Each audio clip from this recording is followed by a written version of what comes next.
second, sorry, let me put this up. The second ground under the Nurses Act, apart from professional misconduct, is unfitness to practice by reason of physical or mental disability. Again, disability is not defined, but can be interpreted as an addiction to alcohol or drugs which causes impairment, or any other physical or mental incapacity that would render a nurse unfit to practice. I should say, health problems on their own rarely lead to fitness to practice complaints, but they do lead to an individual behaving in a certain way that may constitute professional misconduct. For example, attending for work in an unfit state, misappropriating drugs, prescription pads, syringes and needles. And again, there's a case, a High Court case, Finnegan versus on Board Alternate, which occurred in 2006, where there were allegations that the nurse was on duty when she was unfit to be on duty. She appeared intoxicated. She failed to administer medications to patients. The drugs were in disarray, and she rested or slept during part of the time when she was on duty. And the court held that her conduct fell seriously short of the accepted standards of nursing profession, and she was also held to be disgraceful. So in that case, not alone was she unfit to practice by reason of an addiction issue, but she also had fallen seriously short.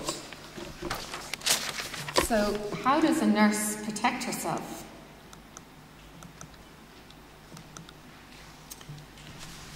Well, clearly you don't act in a way involving moral turpitude, fraud or dishonesty, either in a professional respect or otherwise.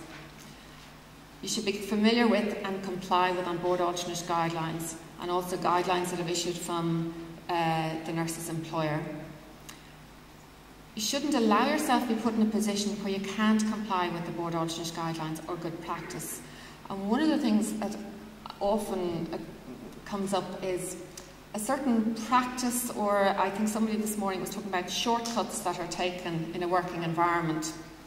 And those shortcuts may not comply with the board alternate guidelines. Those shortcuts could end up in the fitness to practice inquiry. Sometimes people come into me and they say, well, you know, I just got the other nurse, I signed for the other nurse, I told her I was doing it, I just signed for it. And that clearly doesn't comply with the board alternate guidelines. And even if it is a practice, which shouldn't happen, it can lead to difficulties in defending a fitness to practice inquiry. I would also add on a couple of other things perhaps there. Obviously acting within your scope of practice, seeking assistance from another practitioner or from a medical practitioner.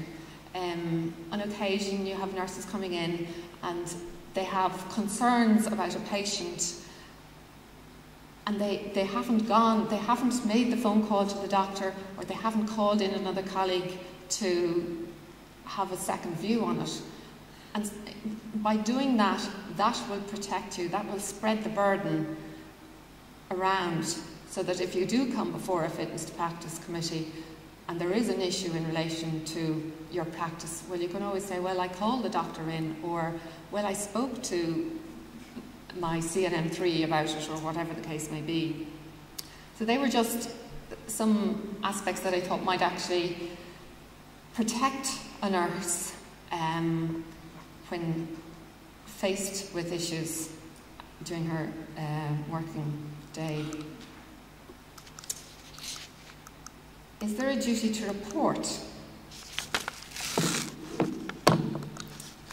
Well, I think this morning you've probably heard enough about reporting and obligations, but obviously if you have an issue of concern, you should verify with other senior colleagues. You should also take a file note, discuss with perhaps if it's an issue about a disability, you discuss with the nurse the issue. If it's an issue about her practice or her competency, you discuss it with her. Does it mean heading down a disciplinary road? Does she need to be referred to occupational health? What are the options open to the hospital or the managers in relation to this nurse? Be honest regarding your concerns, and obviously the Director of Nursing should be informed.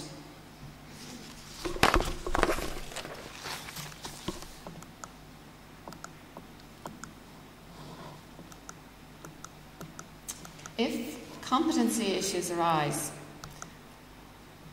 well, obviously, if a competency issue arises in relation to a nurse, then it would seem appropriate that a training programme should be put in place for that nurse. Perhaps the nurse should be mentored. Perhaps additional support should be given to her. Perhaps outside advice should be obtained. You shouldn't allow a situation where a perception of intimidation may occur. We had one case in which a nurse was being provided with mentoring and a support system was supposedly being put in place, but the manner in which that was being done for her in effect meant that she was feeling extremely intimidated by the whole process. At all times you must ensure patient safety and you must document the issues involved. If it's an alcohol or a drug issue, again, you should ensure the involvement of the Director of Nursing and Senior Nurse Management. Occupational health would need to be involved. You need to offer support and don't accuse a nurse, but be robust and responsive, suspicious of an addiction issue. And at all times, again, ensure patient safety.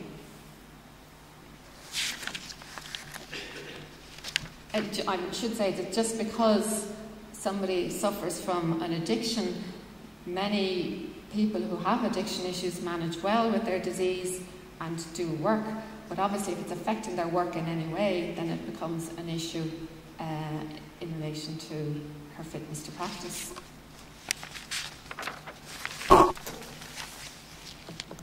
I was told that what people would be most interested today was what issues arise in relation to fitness to practice inquiries. And the next couple of slides will just set out examples of what constitutes and has constituted professional misconduct. An intractable lack of confidence, multiple episodes over a period of time which are unresponsive to education, supervision and support at local level. The ability to maintain patient safety is a key concern. I mean, I think I've detailed the issues that arose in the Perez case, where there was issues about hygiene control, wrong medication being given to a resident, a series of competency issues over a lengthy period of time which were unresponsive to the support and the training that she was provided with. Medication management, poor infection control or poor communication, which also includes English language competence issues. Failure to monitor patient's condition, failure to appropriately seek medical review, pressure area wound care, poor record keeping. We had a case there not that long ago involving a midwife where she came on duty and she was looking after this lady who was in labour, and the lady had a birth plan, and in her birth plan she stated that she did not want artificial rupture of her membranes to take place, and she wished a natural delivery with the minimum of intervention. However, issues arose during the course of the day, and she spoke on 2 occasions to more senior nursing colleagues. However, she didn't write it down in the notes. She discussed the matter with a CNM3 on 2 occasions. But because it wasn't written in the notes, the board took, well, firstly, she was saying that she had full and detailed notes, and they were possibly the best set of notes that I've ever seen, but they weren't a full and complete picture. And secondly, again, it assists, it's a balance, it assists to share the burden with somebody, and all it needs is to actually write into the notes, consulted CNM3, advised not to carry out ARM. You have to balance between what the patient wishes and the difficulties that you're having with the patient, and not writing down your communications with the staff. In that case, she had a lady that presented with a very firm idea about what she wanted. She was concerned with the slow progress of labour. She discussed it with her CNM3, didn't actually write her informal discussion into the notes, ultimately she was found guilty of professional misconduct in relation to that. I would emphasise that your reports and your notes should support your practice.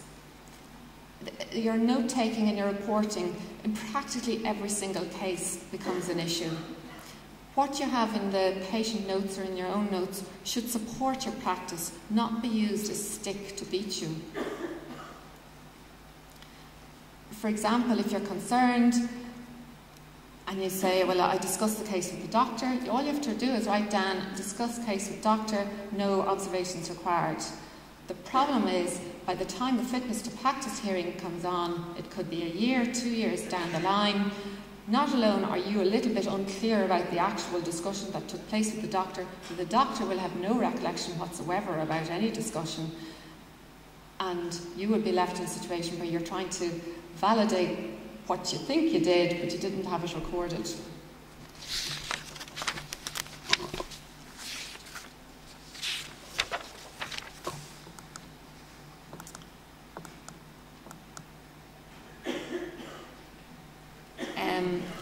Further examples of professional misconduct relate to medication issues. A persistent or repeated failure to adhere to acceptable medication management standards, leading to potential or actual compromise of patient safety. The reality is that the boards themselves confirm that they recognise that medication errors occur, and they have confirmed that they fully support the reporting and management of medication errors at local level within a clinical risk management framework, and it should not be a fitness to practice issue unless it's a repeated error by the same practitioner following advice from a manager, or an error of significant magnitude. So that is what the board's own view is on medication errors, that it should not be a fitness to practice issue unless it's a repeated error by the same practitioner following advice from a manager, or an error of significant magnitude.